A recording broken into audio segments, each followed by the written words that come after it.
The US FDA calls it as MXR, Medical Extended Reality. Dr. Brennan Spiegel calls it as just VR, Virtual Reality. He is the author of a highly engaging book, VRX, How Virtual Therapeutics Will Revolutionize Medicine. In this video, I shall share research-based ideas from the book that explore the benefits of using virtual reality as a therapeutic tool to treat patients dealing with complex health conditions that impact both their physical and mental well-being. Dr. Spiegel shows how VR can play a major role in treating such patients. While doing so, he also opens our eyes to multiple facets and fallacies of the human body-mind complex. I personally felt Dr. Spiegel's work in VR takes our thinking about the self closer to the doorsteps of the Indian philosophy Advaita Vedanta. The idea that there is an all-pervading self, the Brahman, projected in a non-real world called as the universe, Maya, Loka, in a name-form entity that is mistakenly assumed as me, my body, and my mind. I will explain how VR gets us closer to supporting the reality of our existence as expressed by the Hindu philosophy of Advaita Vedanta in a future video. The only Eastern thought that the author himself makes subtle allusions to is of Buddhism, and more so its meditation techniques and its effects on the body-mind complex. Dr. Spiegel stays within the boundaries of the Western materialistic viewpoint that places primacy on the objective physical self as the one true reality from which consciousness also arises. However, to his credit, Dr. Spiegel raises important questions about the development of Western medical science over the past century, particularly its singular focus on patient ailments and disease eradication at the level of the body. He emphasizes the need for a more comprehensive approach that considers the mental and social aspects of a patient's well-being. The World Health Organization has defined health as a state of complete physical, mental, and social well-being, and not merely the absence of disease or infirmity, highlighting the importance of a holistic approach to healthcare. By recognizing the interdependence of physical, mental, and social factors, we can better support patients in achieving optimal health and wellness. In our minds, VR usually conjures up gaming and aimless strolling in made-up virtual worlds. This sometimes leads us to believe that there is no tangible benefit to VR beyond its entertainment value. However, by focusing on the practical applications of VR in real-world treatment of patients, the ideas in this book stand out. Dr. Spiegel states, virtual reality is a way to deliberately and predictably modify how we feel and how we think. It is a platform that connects us to our heart, mind, and body. Jaron Lanier, the computer scientist who originally coined the term virtual reality, says, most technology reinforces the feeling that reality is just a sea of gadgets, your brain and your phone and the cloud computing service all merging into one super brain. VR is the technology that instead highlights the existence of your subjective experience.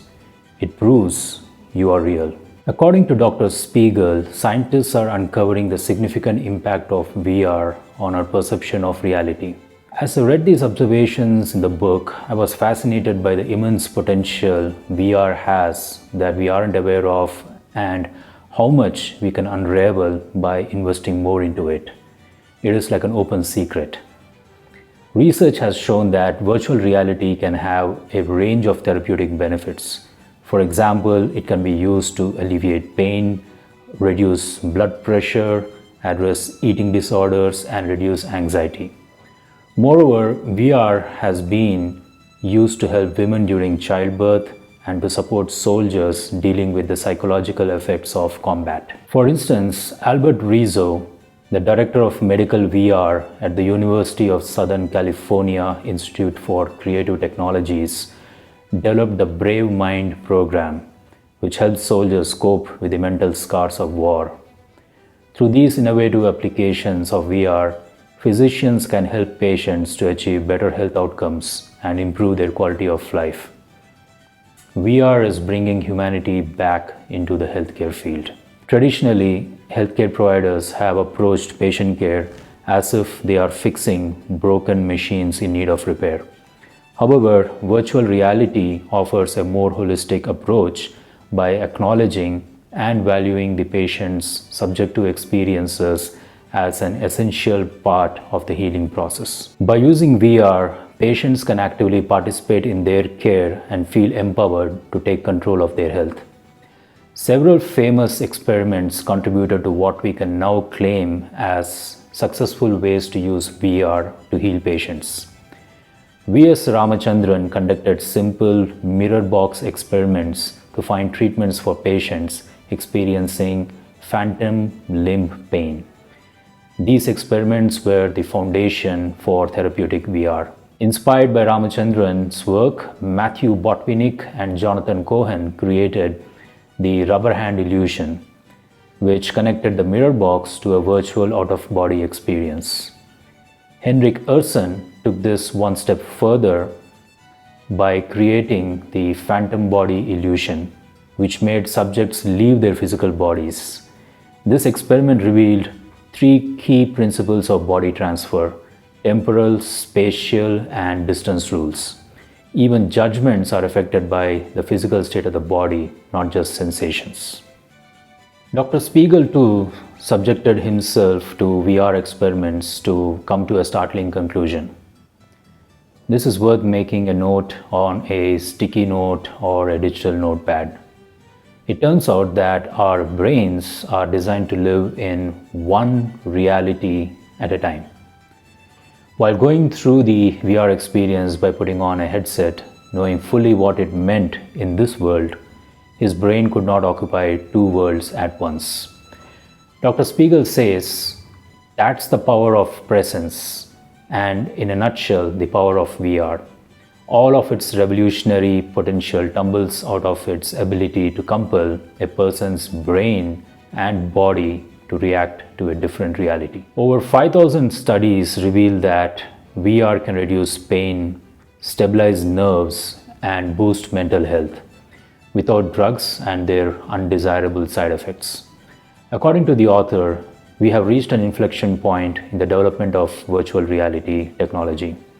This is due to a convergence of factors, including increased affordability, higher quality, and greater scientific understanding, which have made it possible to consider using VR to improve human health on a large scale. VR is not without risks.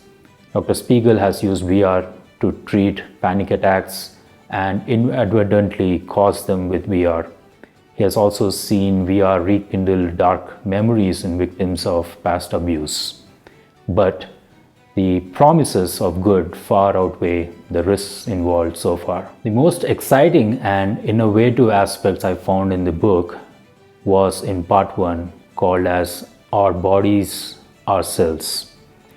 Dr. Spiegel argues that the immersive technology of virtual reality is prompting experts in neuroscience, psychology, and philosophy to reconsider our understanding of what it means to be a conscious self. VR technology highlights the crucial role of the body in generating and sustaining conscious awareness, suggesting that the mind and body are interdependent. This concept, known as embodied consciousness, challenges the traditional Western view of consciousness as a product of the brain alone. The framework of embodied consciousness explains how VR can alter body, mind, and consciousness through 4 therapeutic mechanisms. 1. Promote cognitive flow. 2. Dampen inner pain signals. 3. Strengthen self-identity. 4.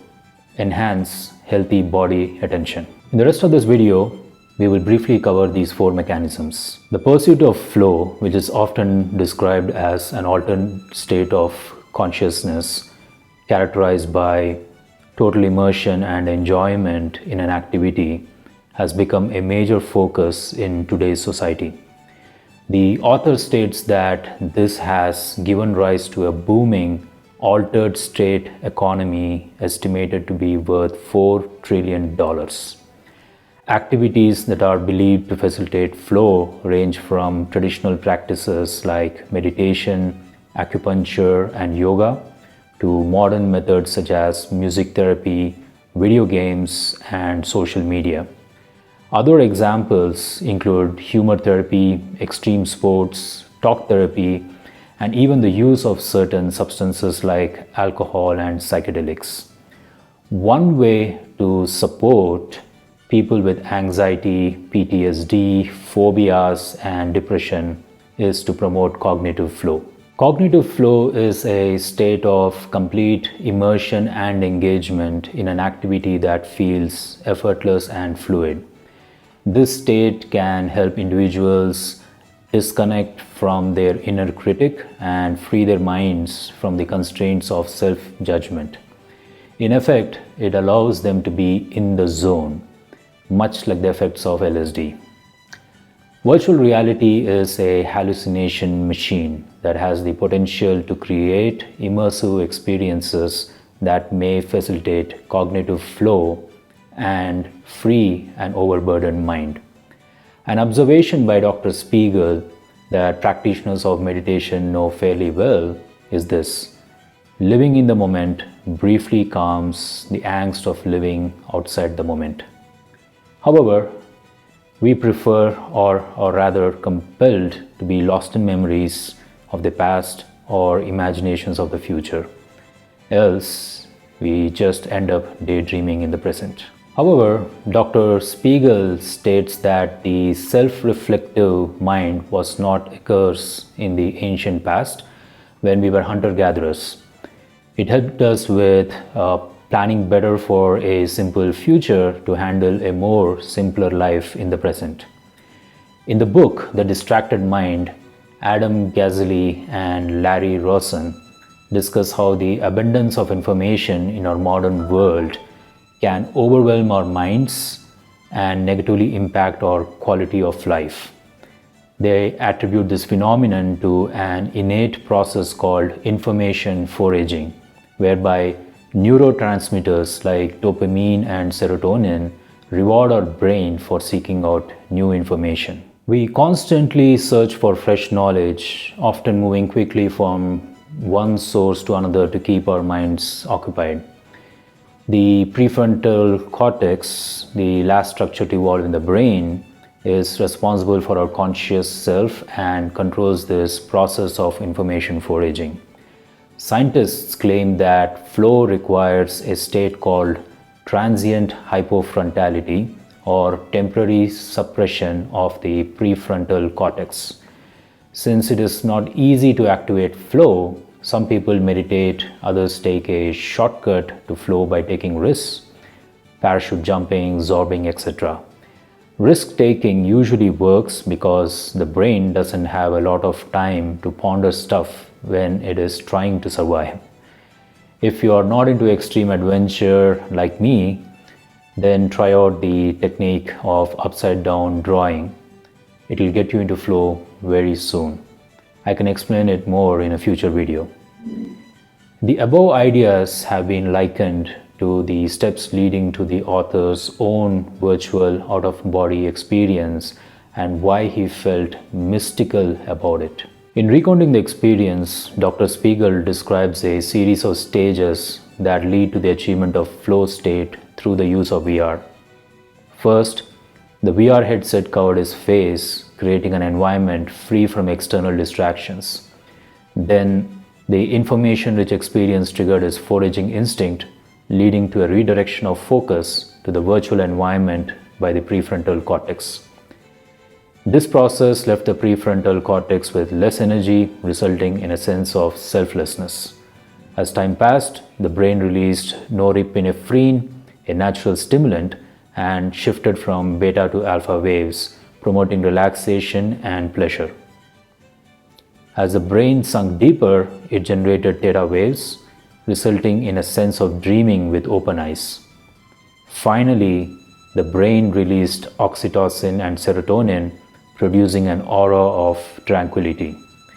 The result of these stages was the achievement of STIR, an acronym that encapsulates the attributes of flow: selflessness, timelessness, effortlessness, and richness. The use of VR enabled this state to be achieved within minutes without any preparation or practice. Anil Seth, a researcher at the University of Sussex, did a study comparing the effects of VR to those of psilocybin, a psychedelic drug. To achieve this, he used a computer software program developed by Google known as Deep Dream, which significantly alters visual perceptions. The results of the study showed that VR has been shown to have the potential to dissolve one's ego, leading to an increased sense of self-acceptance, life purpose, and beneficence. The second therapeutic mechanism is the dampening of inner pain signals. VR lowers perception of pain in three ways. One, it directs the mind away from pain signals. Second, it creates an illusion of time acceleration, effectively shortening the length of pain episodes. Third, it nips the pain in the bud itself. VR can reduce pain from fibromyalgia, irritable bowel syndrome, and burn injuries. VR improves somatic pain that comes from muscles, bones, tendons, skin, and soft tissues in the body. Another type of pain, visceral pain, arises from the inner organs including lungs, heart, urinary system, and digestive system. This pain is experienced differently and is hard to pinpoint, but VR handles it too. Even the bacteria in your colon can affect how you think and feel. The brain and gut are physically and chemically inseparable, referred to as the brain-gut axis. The bowels usually tell the brain what to do, not the other way around. The vagus nerve has 10 times more fibers running from the gut to the brain than vice versa. Scientists refer to the gut as the second brain. Not just sensations, but even judgments are modified by the physical state of the body. The third therapeutic mechanism is strengthening self-identity. VR can address schizophrenia and dementia, two conditions generally marked by an eroded sense of self. Rather than loosening a rigid mind, VR tightens a loose sense of the self. VR allows more organized thinking, thereby helping patients establish meaningful connections with the world around them. VR avatar therapy is used to handle hallucinations, reduce social isolation tendencies, and improve quality of life. The fourth therapeutic mechanism is enhancing healthy body attention. Due to conditions marked by a loose connection between mind and body, some people struggle to recognize important internal signals. VR can manage eating disorders by fine-tuning perceptions of the body. In the case of obesity, it helps with one of the reasons why. The mind ignores signals from the stomach that it is full, as it is not listening or paying attention. The psychology of overeating relates to the mind and body falling out of sync. Anorexia and obesity are both problems of diminished interoception. Interoception is a lesser known collection of senses we possess that helps us understand and feel what's going on inside our body. Professor Michitaka Hirose built diet goggles that trick the brain into thinking the stomach is full by making food look larger than it really is. On realizing the simplicity of how the brain can be virtually tricked into owning and accepting anything, he concludes his findings by saying, reality is in your mind. Dr. Spiegel calls for Western medicine to expand to include VR as a legitimate science-based intervention for afflictions like anxiety, depression, chronic pain, fibromyalgia, obesity, schizophrenia, and dementia, among many other common disorders. Some examples shared by Dr. Spiegel are VR can help individuals using opioids to lower their doses through the use of a sensor that alerts the mind when narcotics are affecting the gut. Paraplegics can relearn to walk with VR-controlled exoskeletons, and those with anxiety or depression can benefit from headsets equipped with AI that detect mood and offer contextually relevant immersive treatments. All of these technologies are currently available, inviting everyone to explore the world of virtual medicine.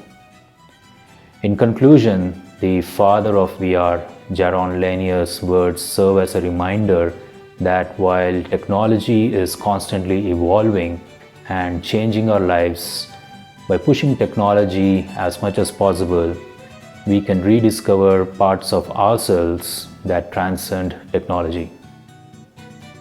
The potential of VR is limitless, and as we continue to push its boundaries, we may just find new ways to connect with ourselves and the world around us.